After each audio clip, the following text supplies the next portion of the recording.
with a podcast, it can feel weird to do that. Like, hey, let's just show up and talk. I mean, but sometimes like that really is better because the things that are just on your mind just start coming out. Right. And there doesn't have to be like a prevailing crisis, to go in and just speak.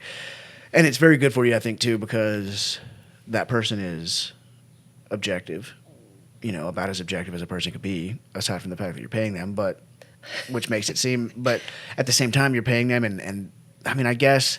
I don't know. I've been with therapists. A good therapist should not. A good therapist should tell you what you need to hear, should tell you the truth, and should not care how you feel about it. And a good therapist is somebody that, in my opinion, a good therapist is, different from a friend or from a parent or from a spouse because they're not involved. They're not. Yeah, they're not emotionally attached. They're not. They're not subjective. And they're also not impacted by the consequences in most cases. Right? So, like, sometimes people won't tell you the truth of what you need to hear because it may impact them negatively. Well, that's not really the case with a. So, anyways, my point being with the therapist is that if it's done right, it's incredibly useful. And to answer your question specifically, I would say that not only on a day-to-day, like therapy session to therapy session basis, would I feel better or take something away would be the idea. But in the big scheme of therapy, what I view it as is like awareness, for example. That's a tool that you now have moving forward.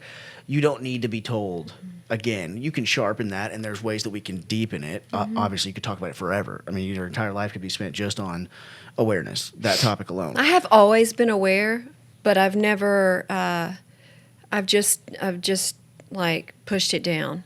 But I've always felt it. Yeah. But I've never addressed it because. Well, all I was going to say is that why? If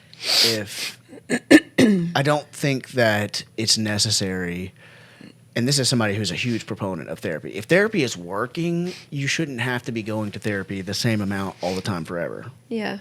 Ideally, like, I think that, like, I probably should, that this same guy that I'm thinking of, I've recently thought about reaching out to him because I haven't had a session in years.